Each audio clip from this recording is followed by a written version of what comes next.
அனைவருக்கும் வணக்கம். கடகராசினியர்களுக்கு நிகழ்ந்து கொண்டிருக்கும் ஜூன் மாதம் 26, 27, 28, 29 ஆகிய தினங்கள்ல உங்களுக்கு சந்திராஷ்டமம் நிகழ இருக்குதுங்க. இன்றைய நாட்கள்ல நீங்கள் என்ன செய்ய வேண்டும், என்ன செய்யக்கூடாது, என்ன செய்தால் என்ன மாதிரியான நன்மைகள் எல்லாம் ஏற்படும், குறிப்பா இன்றைய நாள்ல நீங்கள் என்ன செய்ய வேண்டும், என்ன செய்யக்கூடாது, என்ன மாதிரியான விஷயங்களை எல்லாம் நீங்கள் மேற்கொள்ளலாம் அல்லது என்ன மாதிரியான விஷயங்களை நீங்கள் மேற்கொள்ளக்கூடாது, அப்படி உங்களுடைய வாழ்வில் சந்திரன் என்ன மாதிரியான சூழ்நிலைகளை ஏற்படுத்துவாரு, குறிப்பா உங்களுடைய ராசிக்கு 8ஆம் இடமான கும்பராசியில் சந்திரன் சஞ்சரிக்கக்கூடிய இத்தருணங்களை நீங்கள் மேற்கொள்ளக்கூடிய காரியங்கள் என்ன, இந்த நாள்ல என்ன மாதிரியான பரிகாரங்களை மேற்கொண்டால் சந்திராஷ்டம பாதிப்புகள் குறையும் என்பது குறித்தான முழுமையான பதிவை தான் இந்த வீடியோல நம்ம விரிவா பார்க்க போகிறோம். அப்படின்னா இந்த சந்திராஷ்டமம் அப்படின்னா என்ன, இந்த சந்திராஷ்டமத்தினால என்ன மாதிரியான பாதிப்புகள் நம்மளுடைய வாழ்வில் ஏற்படும் என்பதையும் இப்போ நம்ம பார்க்க போறோம். இன்னைக்கு உங்களுக்கு சந்திராஷ்டமமா, உங்களுக்கு பயமோ பதற்றமோ வேண்டாம். சந்திராஷ்டமம் வந்தாலே பலரும் பயமோ பதற்றமோ வந்துடும். சந்திராஷ்டம நாள்ல ஏற்படும் பாதிப்புகள் நீங்குவதற்கும் நாம் சில எளிமையான பரிகாரத்தை செய்தால் பயமின்றி அந்த நாளினை நம்மளால கடந்துவிட முடியும். ஜோதிட சாஸ்திரத்தில் ராசி பலன் பார்க்கும் பலரும் நமக்கு சந்திராஷ்டமம் என்றைக்கு என்று பார்ப்பது வழக்கமாகி இருக்கு. சந்திராஷ்டம நாள்ல புதிய முயற்சிகளை மேற்கொள்ளக்கூடாது என்று சொல்வாங்க. அதே போல புதிய ஒப்பந்தங்கள்ல கையெழுத்து போடக்கூடாது என்றும் சொல்வாங்க. ஏன் இந்த சந்திராஷ்டம்னா அப்படி என்ன அப்படிங்கறதான் பார்க்க போறோம். சந்திராஷ்டமம்னா சந்திரன் பிளஸ் அஷ்டமம், அதாவது சந்திராஷ்டமம். சந்திரன் உங்களுடைய ராசிக்கு 8ஆம் இடத்தில் இருக்கும் 2.25 நாட்களை தான் சந்திராஷ்டம காலம் என்கிறோம். அதிலும் குறிப்பா நீங்கள் பிறந்த நட்சத்திரத்திற்கு 17வது நட்சத்திரத்தில் சந்திரன் சஞ்சாரம் செய்யும் காலம்தான் இந்த சந்திராஷ்டம நாளாகும். ஒருவருடைய மனதுக்கு அதிபதி சந்திரன். அவர் ஒரு ராசிக்கு 8வது வீட்டில் மறைவு பெற்றிருக்கும் போது மனதில் தேவையற்ற சஞ்சலங்கள் ஏற்படக்கூடும். மனம் அமைதியின்றி தவிக்க நேரிடும். தெளிவான முடிவுகளை எடுக்க முடியாமல் போகும். எனவேதான் பெரும்பாலானோர் இந்த சந்திராஷ்டம தினங்கள்ல எந்த ஒரு புது முயற்சியிலும் ஈடுபடாமல் வழக்கமான பணிகள்ல மட்டுமே கவனம் செலுத்த வேண்டும் என்று முடிவு செய்வாங்க. இந்த நாளை பொறுத்த வரைக்கும் நம்ம சும்மா இருந்தாலும் நம்மளுடைய சுழி சும்மா இருக்காதுங்கிறத கதையா நம்மளே தேவையில்லாத இடங்கள்ல வாயை விட்டு மாட்டிக்கிட்டு நம்மளே வினைய இழுத்துக்குவோம். உண்மையில சந்திராஷ்டமம் என்பது எல்லோருக்கும் கெடுதல் செய்யுமா அப்படின்னு கேட்டீங்கன்னா நிச்சயமா அதுதாங்க இல்ல. சந்திராஷ்டமம் என்றாலே இன்றைக்கு எல்லோர் மனதிலுமே ஒருவித அச்ச உணர்வு ஏற்படுது. ஆனா அப்படி பயப்பட தேவையில்லை. சந்திராஷ்டமம் எல்லா நட்சத்திரங்களுக்கும் தொல்லை தராது.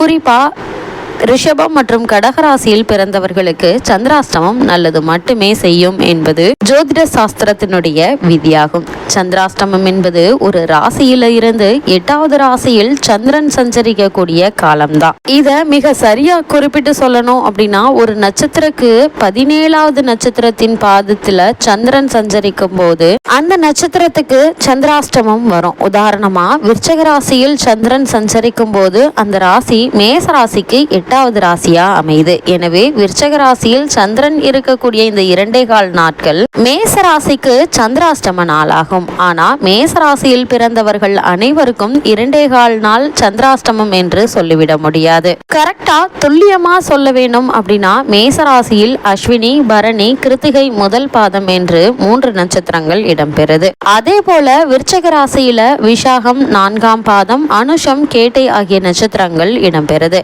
அஸ்வினி நட்சத்திரத்தில் பிறந்தவர்களுக்கு சந்திரன் விருச்சக ராசியில் அனுஷ நட்சத்திரத்தில் சஞ்சரிக்கும் போது சந்திராஷ்டம நாளாகும். மேசராசி பரணி நட்சத்திரத்தில் பிறந்தவர்களுக்கு சந்திரன் அதே விருச்சக ராசியில கேட்டை நட்சத்திரத்தில் சஞ்சரிக்கும் போது சந்திராஷ்டமமாகும். மேசராசி கிருத்திகை நட்சத்திரம் முதல் பாதத்தில் பிறந்தவர்களுக்கு சந்திரன் விருச்சக ராசியில் கேட்டை நட்சத்திரம் 4ஆம் பாதத்தில் சந்திரன் சஞ்சரிக்கும் வேளையில சந்திராஷ்டம காலம் ஏற்படுது.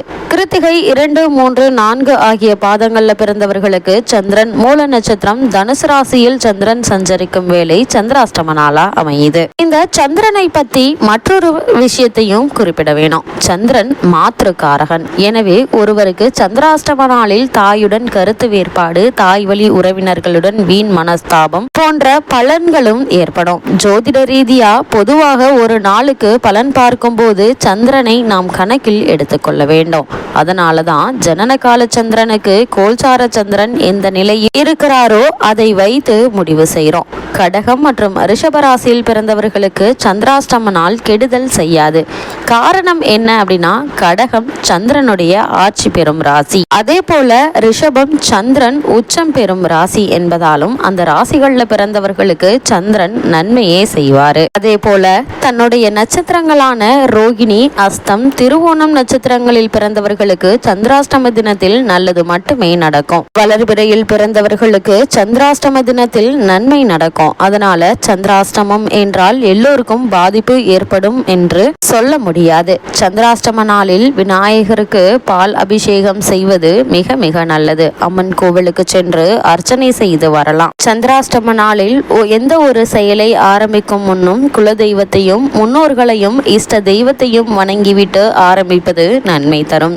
இப்படி செய்தால் காரியத்திற்கு எந்த ஒரு தடையும் வராது. சந்திராஷ்டம நாளில் காலை எழுந்தவுடன் குளித்து முடித்துவிட்டு சந்திரனை நினைத்து ஓம் ஸ்ரீ சந்திராய நமக என்ற மந்திரத்தை உச்சரித்துவிட்டு அதன் பின்பு அன்றாட வேலைகளை தொடங்கினால் சந்திராஷ்டமத்தால் உங்களுக்கு பெரிய பிரச்சனைகள் எதுவும் வராது. அதே போல வெண்மை நிற பொருட்கள் பாதிப்படைவது, அடுப்பில் வைத்த பால் பொங்குவது, உணவு வீணாவது என இயற்கையாக நடப்பது சந்திராஷ்டம தோஷத்தை போக்கிவிடும். அது மட்டுமில்லாமல் இந்த சந்திராஷ்டம நாள் என்று உங்களால் முடிந்தவரை ஊனமுற்றவர்களுக்கு உதவி செய்ய வேண்டும். எந்த உதவியாக இருந்தாலும் சரி, ஒரே ஒரு ஊனமுற்றவர்களுக்கு அந்த உதவியை செய்து விடுங்கள். சந்திராஷ்டம நாளில் ரசகுல்லா, சந்திராஷ்டம நாளில் கைகளில் மஞ்சள் கயிறு கட்டிக்கொள்ளலாம். இதனால் பாதிப்பு குறையும். என்னதான் இருந்தாலும் இன்றைய நாள்ல என்ன மாதிரியான விஷயங்களை எல்லாம் மேற்கொள்ள கூடாது என்று பார்க்கும்போது, இன்றைய நாள்ல குடும்பத்தில் தேவையில்லாத வீண் வாக்குவாதங்கள் ஏதாவது ஒரு விதத்தில் ஏற்படுங்க.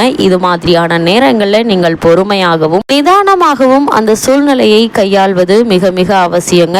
ஏன்னா எங்கோ போக வேண்டிய சண்டை கடைசியில் உங்களுடைய தலையில் விடிவது போல அந்த பிரச்சனை உங்கள் மீது திரும்புவதற்கான வாய்ப்புகள் அது அதிகம் உண்டுங்க. அதே போல இன்றைய நாட்கள்ல வெளியூர் பயணங்கள், நீண்ட தூர பயணங்கள் ஆகியவற்றை தவிர்த்து விடுவது மிக மிக நல்லது. அதே போல இந்த சந்திராஷ்டம நாளை பொறுத்த வரைக்கும் தான் சும்மா இருந்தாலும் தன்னுடைய சுழி சும்மா இருக்காதுங்கிறத கதையா நீங்களே போய் வம்பை விலை கொடுத்து வாங்கக்கூடிய சூழ்நிலைகளும் பல விதத்தில் ஏற்படுவதற்கான வாய்ப்புகள் உண்டு. இது மாதிரியான நேரங்கள்ல குறிப்பாவே இந்த சந்திராஷ்டம நாட்கள் வருகிறது என்றாலே நீங்கள் பொறுமையாகவும் நிதானமாகவும் கூடுமான வரைக்கும் மௌனமாகவும் இருப்பது மிக மிக நல்லது. குடும்பமாக இருந்தாலும் சரி, அல்லது நீங்கள் வேலை செய்யக்கூடிய உத்தியோகம், வியாபாரம் செய்யக்கூடிய இடம், தொழில் செய்யக்கூடிய இடங்கள் எதுவாக இருந்தாலும் அந்த இடத்தில் சூழ்நிலைக்கு ஏற்ப பொறுமையாகவும் உணர்ச்சி வசப்படாமல் சூழ்நிலையை கையாள்வது மிக மிக நல்லது என்பதை கிரகநிலைகள் உங்களுக்கு அறிவுறுத்துது. குறிப்பா சந்திரனுடைய அஷ்டம நிலை உங்களுக்கு அறிவுறுத்துது. முக்கிய ஆவணங்கள்ல கையெழுத்திடுவது அல்லது பண பரிமாற்றம் சம்பந்தமான விஷயங்கள்ல இந்த சந்திராஷ்டம நாட்கள்ல மேற்கொள்ள வேண்டாம் என்பதையும் கிரகநிலைகள் உங்களுக்கு அறிவுறுத்துது.